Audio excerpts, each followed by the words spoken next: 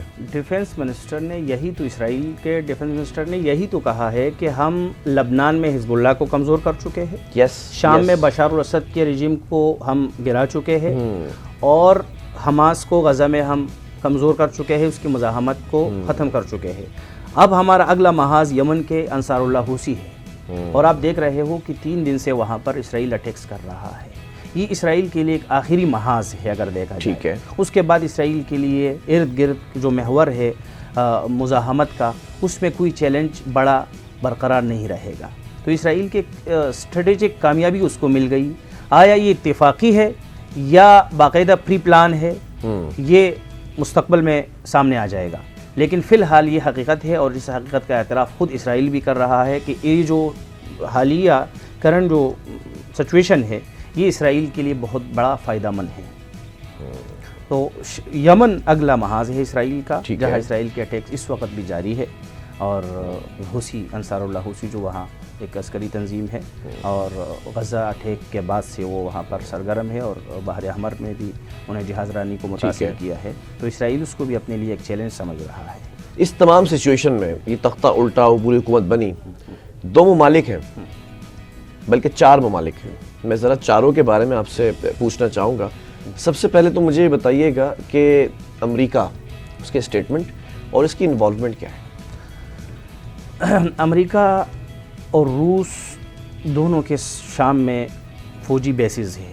شام کا رقہ جو ہے مشرقی صوبہ, وہاں پر امریکہ کے فورسز کا بیس ہے باقاعدہ, اور اس وقت انہوں نے تعداد بھی اپنے فورسز کی بڑھائی ہے, اور وہاں داعش پر نظر رکھنے کے لیے, مانیٹر کرنے کے لیے. ظاہری بات ہے کہ امریکہ جو ہے وہ, بلکہ بشار الاسد کی سقوط کے بعد امریکی وہاں اٹیکس بھی ہوئے ہیں, تو امریکہ موجود ہے. ظاہری بات ہے کہ شام میں, اور شام کو امریکہ چھوڑ بھی نہیں سکتا, کیونکہ مڈل ایسٹ اس وقت بہت اہم ہے. ابھی بھی وہاں پر ہے, اس نے کہا ہے کہ ہمارے جو بیسز ہیں وہاں پر ہم کام کرتے رہیں گے. بالکل امریکہ کے بیس ہے, اور امریکہ نے باقاعدہ اسٹیٹمنٹ دیا ہے کہ امریکہ اپنے فورسز کو وہاں سے نہیں نکالے گا, اس کو برقرار رکھے گا. بلکہ ابھی تو امریکہ اس طرف آ رہا ہے کہ وہ احمد الشرع کی جو مینجمنٹ ہے اس کے ساتھ تعلقات بھی بڑھائے, اور سفارتی سطح پر کیونکہ ان رابطے ہو چکے ہیں. باقاعدہ 13 برس بعد امریکی وفد جو ہے وہ اس نے شام کا وزٹ کیا. ٹھیک ہے, ایک ملک کو آپ نے سائڈ میں رکھ دیا, اس کا اسٹیٹمنٹ آ گیا. رشیا کی بات کریں. رشیا کا اگر دیکھا جائے تو رشیا کا بھی حمیمیم اور اس کا ترتوس میں اس کے 2 بیسز ہے, اور تقریباً 126 سے زائد ان کے ملٹری وہ پوائنٹس تھے. ٹھیک ہے, اگرچہ وہ اپنا بھاری اسلحہ, ہتھیار, ووپن جو ہے اس وقت منتقل کر چکا ہے. دیکھیں میں ایک بات بتا دوں, بشار الاسد اور اس کی فیملی اس وقت ماسکو یعنی کہ رشیا میں موجود ہے. آفیشیل اسٹیٹمنٹ بتائیں. آفیشیل یہ ہے کہ ماسکو کی ابھی تک جو اسٹیٹمنٹس آ رہے ہیں وہ یہ ہے کہ ہم نئی انتظامیہ کے ساتھ تعلقات برقرار رکھیں گے اور اس کو اچھا کریں گے. جی ٹھیک ہے, کوشش ہے کیونکہ طرطوس بندرگاہ کو روس, مطلب پرانی جو حکومت کا سربراہ تھا وہ یہاں انہی کے پاس بیٹھا ہوا ہے, اور یہ کہہ رہے ہیں کہ نئی حکومت کے ساتھ بھی تعلقات برقرار رکھیں گے. جی, دفاعی طور پر روس کے لیے شام بہت ناگزیر ہے, بہت اہم ہے شام, کیونکہ میڈیٹرینین سی میں داخل ہونے کے لیے جو روس کے پاس اس وقت اہم بیس اڈا ہے تو وہ طرطوس کا ہے. تو ظاہری بات ہے کہ روس اس کو اتنی آسانی سے نہیں چھوڑ سکے. ٹھیک ہے, اب آ جاتے ہیں کام کی چیز پر. یہ دونوں ممالک ہو گئے. اب 2 ممالک ایسے جن کا بالواسطہ بلا واسطہ پاکستانی عوام سے بڑا گہرا تعلق ہے. پہلا کامنٹ میں چاہوں گا آپ ایران پہ کریں. ٹھیک ہے, ایران کو اگر دیکھا جائے تو ایران کے شام کے ساتھ اور عراق کے ساتھ لبنان کے ساتھ اچھے تعلقات ہے، اور پڑوسی ممالک ہے ایران کے، ظاہری بات ہے ایران کے بشار الاسد کے ساتھ بھی اچھے تعلقات تھے.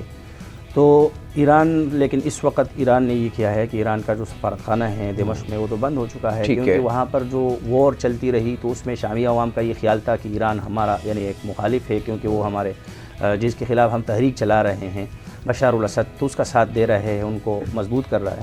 اس وجہ سے ایران کے بارے میں تو فی الحال وہاں کی میجورٹی جو ہے ان کے شاید احساسات اور خیالات اتنے اچھے نہیں ہیں، اور میں سمجھتا ہوں کہ ایران نے بھی یہی سمجھداری کا مظاہرہ کیا ہے. اور بشار الاسد کا اور ایران کا ایک ساتھ ایک طرف جھکاؤ بھی تھا. جھکاؤ نہیں کیا، کھلا ایران نے اس کی مدد کی ہے، اس کو تعاون کیا ہے. ٹھیک ہے، لیکن ظاہری بات ہے کہ ایران کے پاس اپنا ایک اس کے لیے ایران کا کوئی آفیشیل اسٹیٹمنٹ نئی انتظامیہ کے لیے؟ نئی انتظامیہ کا کل جیسے تہران حکومت کی جو ترجمان ہیں فاطمہ مہاجرینی، تو ان کا یہ بیان کل آیا تھا اسٹیٹمنٹ کہ بھئی ہم دمشق میں جو اپنا سفارت خانہ ہے ایمبیسی ہے اس کو فی الحال کھولنے کے یہ جو مذاکرات تھے اس کو ہم بند کر چکے ہیں. ٹھیک ہے، بیچ میں کچھ ایسے معاملات دونوں ممالک کی طرف سے آئے تھے. سیریا مطلب امریکہ کی بات کریں اور روس کی بات کریں تو نئی انتظامیہ کے ساتھ بیٹھنے کے لیے تیار ہے.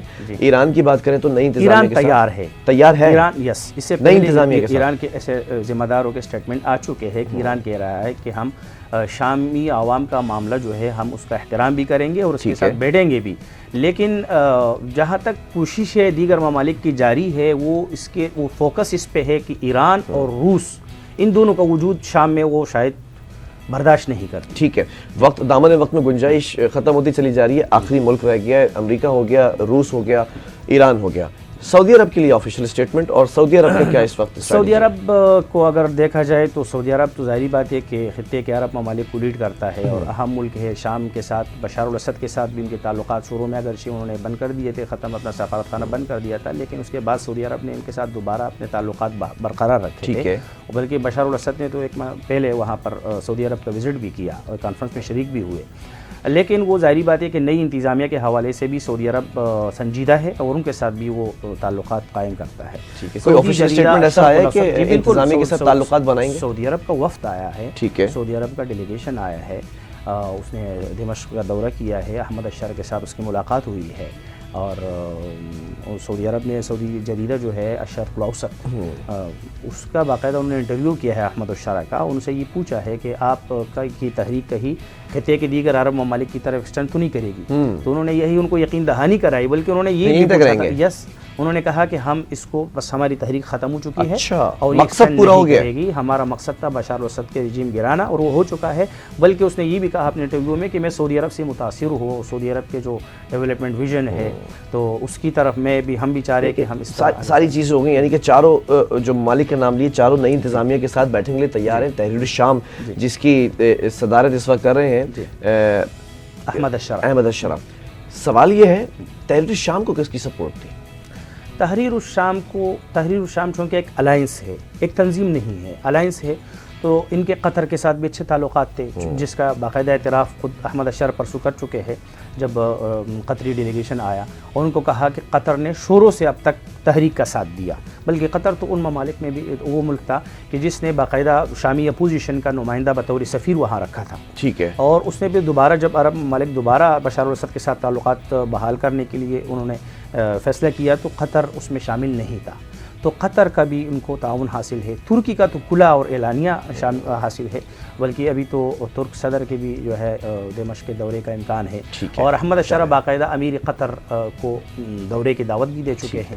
تو یہ تھا آج کا مڈل ایسٹ سیگمنٹ جو کہ تھرسڈے کو ہم نے اب سے اسٹارٹ کر دیا ہے.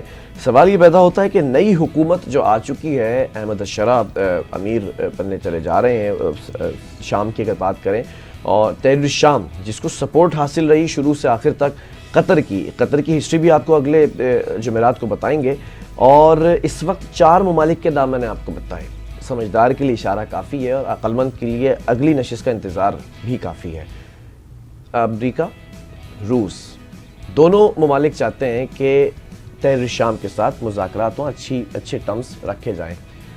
ایران اور سعودی عرب یہ ذرا غور طلب ممالک ہیں جن کی میں بات کر رہا ہوں. یہ دونوں ممالک ابھی تک جو ہمیں تفصیلات موصول ہوئی ہیں اس کے مطابق نئی حکومت کے ساتھ کسی نہ کسی قسم کی ٹرم کے اوپر آ کر بیٹھنے کے لیے تیار ہیں. اب دیکھنا یہ ہے کہ کس حد تک بیٹھتے ہیں اور کس جگہ جا کر یہ جو ہے وہ کہانی رکتی ہے. بہرحال پروگرام کا وقت ختم ہوا ہے. مارننگ اسپاٹ ود بلال خان کو اور میری پوری ٹیم کو بشمول میرے بڑے پیارے سے گیسٹ کو دیجیے اجازت. اللہ حافظ.